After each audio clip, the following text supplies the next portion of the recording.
వార్షికోత్సవం సందర్భంగా Meenakshi test tube baby centre Guntur నందు ఐవీఎఫ్ ట్రీట్మెంట్ పై 40-50% రాయితీ.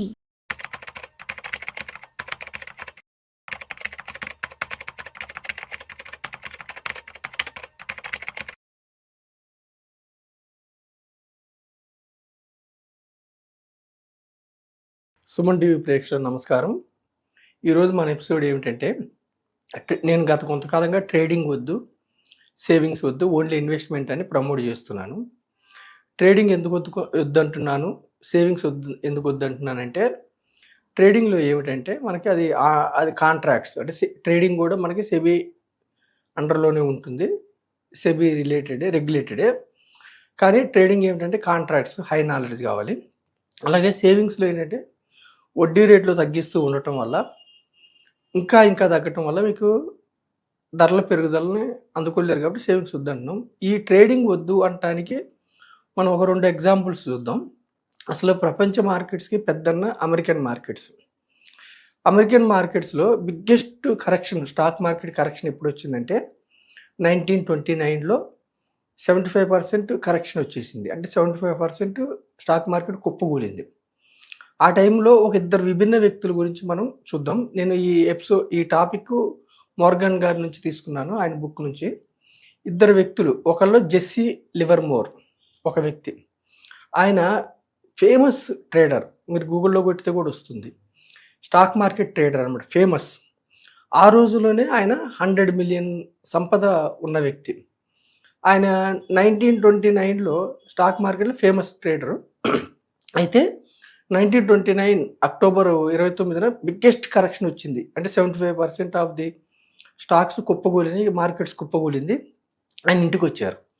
ఇంటికి వచ్చినప్పుడు వాళ్ళ మిస్సెస్, వాళ్ళ పిల్లలు, వాళ్ళ అమ్మగారు అంతా ఈ 75% మార్కెట్ కుప్పకూలింది కాబట్టి ఈయన ట్రేడింగ్లో ఉన్నారు. అంటే పెరుగుతుంది అన్నప్పుడు లాంగ్, పడుతుందంటే షార్ట్ తీసుకుంటారు. అంటే స్టాక్ మార్కెట్ పెరుగుతుందని వల్ల లాంగ్ తీసుకుంటారు, వాళ్ళకి లాభం వస్తుంది. తగ్గుతుందంటే షార్ట్. నేను ట్రేడింగ్లో ఉన్నారు కాబట్టి 70% కుప్పకూలింది కాబట్టి డబ్బంతా పోయింది అన్నట్టుగా వాళ్ళ భార్య, పిల్లలు, వాళ్ళ అమ్మగారు అంతా ఆందోళనతో ఆయన వైపు చూస్తున్నారు.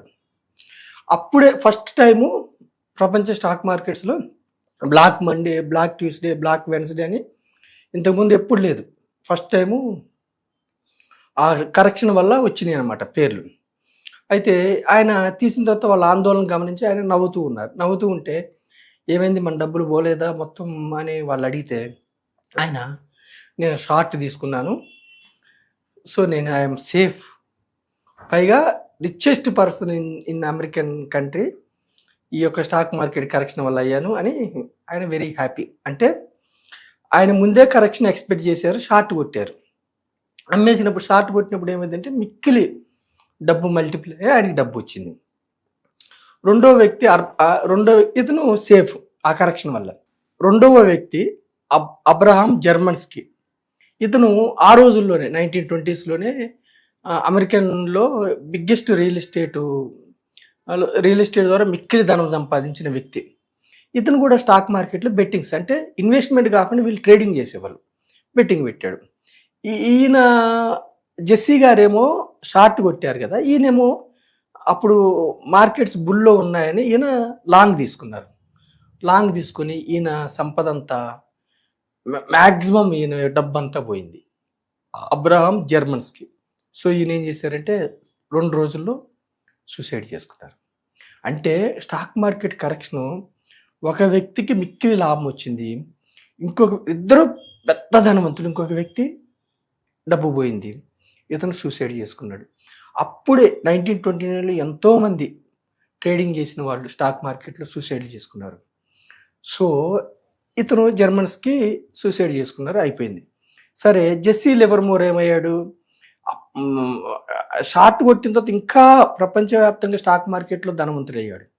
ధనవంతుడైన తర్వాత ఇతనికి ఓవర్ కాన్ఫిడెన్స్ వచ్చింది. పెట్టిన ప్రతి ట్రేడు కొంత ఎక్కువ మొత్తం సక్సెస్ అవ్వటం వల్ల 4 years తర్వాత, అంటే 1929 నుంచి 1933 వచ్చేవరకు ఎప్పుడైతే ట్రేడర్స్కి వాళ్ళు పెడుతున్న ట్రేడ్ సక్సెస్ అవుతూ ఉంటాయో ఓవర్ కాన్ఫిడెన్స్ వస్తూ ఉంటుంది. ఈయన జెస్సీ లివర్మోర్ 1933లో మొత్తం డబ్బంతా సంపద పోయింది. అంటే ఇక్కడ నేను ప్రజలకి మన సుమన్ టీవీ ద్వారా నేను ప్రజలకు తెలియజెప్పేది ఏమిటంటే, ఏదో విధంగా కష్టపడి మనం డబ్బులు సంపాదించుకుంటాం. అది స్టాక్ మార్కెట్ ఇన్వెస్ట్ చేయటం ద్వారా కావచ్చు, లేదంటే జాబ్ ద్వారా కావచ్చు, బిజినెస్ ద్వారా కావచ్చు, డబ్బు సంపాదించుకుంటాం. ఆ డబ్బుని నిలుపుకోవాలి. నిలుపుకోవాలంటే ట్రేడింగ్ లాంటి స్పెక్యులేషన్‌కి వెళ్ళకూడదు. ట్రేడింగ్ లాంటి స్పెక్యులేషన్స్‌లో వచ్చిన డబ్బు సంపద అంతా ఆవిరైపోయే అవకాశం ఉంది. అందుకే డబ్బు సంపాదించుకోవటం కంటే కూడా డబ్బుని నిలుపుకోవటం, డబ్బుని సరైన మార్గంలో ఇన్వెస్ట్ చేయటం ఇంపార్టెంట్.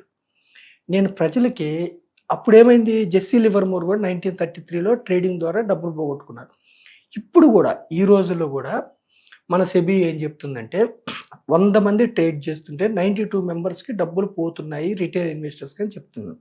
సో నేనేమంటున్నానంటే, ట్రేడింగ్ చేస్తే ఒకసారి రావచ్చు, 2 సార్లు రావచ్చు, ఒక్కోసారి 10 సార్లు కూడా రావచ్చు. కానీ ఒక్కొక్కసారి మొత్తం డబ్బులు పోయే అవకాశం ఉంది. మీకు సక్సెస్ అవుతున్న కొద్దికి మీరు బెట్టింగ్స్ అంటే పెంచుతూ ఉంటారు. ట్రేడింగ్ వాల్యూమ్ అంటే ఎక్కువ డబ్బులు పెడుతూ ఉంటారు. అప్పుడు ఏమవుతుంది, లాస్ట్లో ఒకటే దెబ్బకి మొత్తం తుడుచుకొని పోయే అవకాశం ఉంది. సో స్టాక్ మార్కెట్ని ప్రిడిక్ట్ చేయటం ఎవ్వరి వల్ల కాదు. అంతిమంగా స్టాక్ మార్కెట్దే విజయం. కాబట్టి నేను ప్రజలకి ఏం చెప్తున్నానంటే, ట్రేడింగ్ వద్దు. ట్రేడింగ్లో స్పెక్యులేషన్లో మీరు ఊహిస్తారు పెరుగుతుందనో తగ్గుతుందనో కొన్ని మ్యాక్రో కారణాల వల్ల, ఇంకొకటి వల్ల. కానీ మీ యొక్క సంపద మొత్తం ఆవిరైపోయే అవకాశం ఉంది. కాబట్టి ట్రేడింగ్ వద్దు. వారెన్ బఫెట్ గారి సంపద ఇన్వెస్ట్మెంట్ ద్వారా సృష్టించుకున్నారు. జుంజునవాలు కూడా ఇన్వెస్ట్మెంట్ ద్వారా సృష్టించుకున్నారు. ఇన్వెస్ట్మెంట్ స్లో ప్రాసెస్, అంటే బోర్ కొడుతుంది. వెంటనే రాత్రి రోజులకి డబ్బులు రావు. కానీ ఇన్వెస్ట్మెంట్లో ఏమిటంటే, మీకు ట్రేడింగ్లో అయినట్లుగా మొత్తం సంపద ఒక్కరోజు 2 రోజులు పోయే అవకాశం లేదు. మళ్ళీ నేను పేద ప్రజలు, మధ్యతరగతి ప్రజలు, ఎస్పెషల్లీ మన ఎపిసోడ్ ద్వారా నష్టపోకుండా ఉండటానికి ఏమంటున్నానంటే, మన భారతదేశంలో 5-6 వేల స్టాక్ మార్కెట్ కంపెనీస్ లిస్ట్ అయి ఉంటే మొదట 500 కంపెనీస్నే మనం మార్కెట్ అని చెప్తున్నాం. నేను మార్కెట్ పెరిగిందని ఎప్పుడు చెప్పినా కానీ నా ఉద్దేశం ఏంటంటే, సెన్సెక్స్ పెరిగిందని, నిఫ్టీ పెరిగిందని, నిఫ్టీ 200 కానీ, నిఫ్టీ 500 ఆర్ బిఎస్సి 500, అంటే టాప్ 500 కంపెనీస్ గురించి మనం మార్కెట్ అని చెప్తున్నాం. ఈ యొక్క టాప్ 500 కంపెనీస్ మార్కెట్ విలువ 460 లక్షల కోట్ల పైనే. అంటే మీరు ఒక 500 కంపెనీస్లో ఓనర్షిప్ తీసుకున్నారనుకోండి, స్టాక్ మార్కెట్ జీరో అయితేనే మీకు డబ్బులు పోతాయి. షార్ట్ పీరియడ్లో నష్టం వస్తుందంటే నష్టం వస్తుంది, 100, 90 అవుతుంది, 80 అవుతుంది, కానీ జీరో కాదు. అంటే ఇన్వెస్ట్మెంట్లో ఏమిటంటే డబ్బు జీరో కాదు. మనం ఏం చెప్తున్నామంటే, ఇన్వెస్ట్మెంట్లో కూడా ఏం చెప్తున్నామంటే, పెన్నీ స్టాక్స్ని అవాయిడ్ చేయమని చెప్తున్నాం. చిన్న స్టాక్స్లో మీకు లిక్విడిటీ ఉండదు. అంటే కృత్రిమంగా పెరుగుతున్నా కానీ, అంటే లిమిటెడ్ వాల్యూమ్ ట్రేడ్ అవుతాయి కాబట్టి కొంతమంది కొంటే పెరగవచ్చు. కానీ మీరు అమ్ముతా ఉన్నప్పుడు బయ్యర్ మీరు అమ్ముదా ఉన్నప్పుడు మీరు సెల్ చేస్తున్నప్పుడు బయ్యర్ ఉండకపోవచ్చు. కాబట్టి చిన్న స్టాక్స్కి దూరంగా ఉండండి. కామన్ మ్యాన్, మధ్యతరగతి ప్రజలు, ఎస్పెషల్లీ గ్రూప్ ఆఫ్ కంపెనీస్, అంటే 500 కంపెనీస్ కానీ, 200 కానీ, 100 కంపెనీస్ కానీ, లేదంటే వీటిని బెంచ్ మార్క్స్ తీసుకునే డైవర్సిఫైడ్ మ్యూచువల్ ఫండ్స్ కానీ, ఇండెక్స్ ఫండ్స్ కానీ, ఈటీఎఫ్లు కానీ బెంచ్ మార్క్ ఇవి ఉండాలి, అండర్లయింగ్ ఇవి ఉండాలన్నమాట. అంటే మీరు 100 రూపాయలు పెడితే కూడా 50 కంపెనీలో ఓనర్షిప్ రావాలి. అప్పుడు లాంగ్ టర్మ్లో ఏమైందంటే, మ్యాక్రో ఎకనామిక్స్ పరంగా మన యొక్క దేశం ముందుకెళ్తుంది కాబట్టి, జీడిపి వైజ్గా కానీ, ఎక్కువ మంది మనకి జనాభా ఎక్కువ ఉండటం వల్ల కావచ్చు, యూత్ పాపులేషన్ ఎక్కువ ఉండటం వల్ల కావచ్చు, ఎక్కువ రాబోయే రోజుల్లో వికసిత్ భారత్ 2047 వరకు మనం ఎకానమీలో ఫస్ట్ లార్జెస్ట్ ఎకానమీగా ముందుకెళ్ళబోతున్నాం. కాబట్టి ఇన్వెస్ట్మెంట్ వైపు వచ్చి మీరు డబ్బులు సంపాదించుకోండి. ట్రేడింగు జెస్సీ లివర్మోర్ కానీ, జర్మన్ అబ్రహాం జర్మన్స్కీ కానీ, వీళ్ళిద్దరూ కూడా మిక్కిలి ధనవంతులు అమెరికాలో. కానీ ట్రేడింగ్లో డబ్బులు పోగొట్టుకుని సూసైడ్ చేసుకున్నారు. అట్లా మన భారతదేశంలో కూడా ట్రేడింగ్లో డబ్బులు పోగొట్టుకుని సూసైడ్ చేసుకునే వాళ్ళు చాలామంది ఉన్నారు. సో నా ఎపిసోడ్ ద్వారా ఏమి హెచ్చరిస్తున్నానంటే, ట్రేడింగ్ అనేది వెరీ హై రిస్కీ. హెడ్జింగ్ కోసం చేసుకోవచ్చు. అంటే స్టాక్స్ ఉండి వాటి నష్టాన్ని తగ్గించుకోవడానికి ఆపోజిట్ కాంట్రాక్ట్ తీసుకుంటే దాన్ని హెడ్జింగ్ అంటారు, అది ఓకే. కానీ నేకెడ్ కాల్స్, అంటే బై కాల్ కానీ, లాంగ్ కానీ, పుట్ కానీ తీసుకుని మీరు ఎక్స్పెక్ట్ చేస్తే ఎక్కువ డబ్బులు పోయే అవకాశం ఉంది. కాబట్టి ట్రేడింగ్ వద్దు, సేవింగ్ వద్దు. ఇన్ఫ్లేషన్ కూడా రావట్లేదు, బ్యాంక్ వడ్డీ లేదు. కాబట్టి ఓన్లీ ఇన్వెస్ట్మెంట్ ఎక్కడ, మీరు చిన్న ఎంప్లాయ్ అయినా, వాచ్మెన్ అయినా, ఆటో డ్రైవర్ అయినా, లేదు ఎంత కూలీ అయినా కానీ, ఎంత చిన్నవాళ్ళైనా, లేదంటే మధ్యతరగతి ప్రజలైనా, లేదంటే ధనవంతులైనా కానీ, ఒక గ్రూప్ ఆఫ్ కంపెనీస్లో ఫండమెంటల్గా స్ట్రాంగ్ ఉన్న కంపెనీస్లో మీరు డీసెంట్ పోర్ట్ఫోలియో ఒక 10 స్టాక్స్ ఒక 5-6 రంగాల్లో జాగ్రత్తగా ఇన్వెస్ట్ చేసుకోండి. లేదంటే ఇండైరెక్ట్ వెళ్ళి ఇన్వెస్ట్ చేసుకుని ధనవంతులు గమ్మని సుమన్ టీవీ ద్వారా నేను ప్రజల్ని కోరుకుంటున్నాను. Thank you.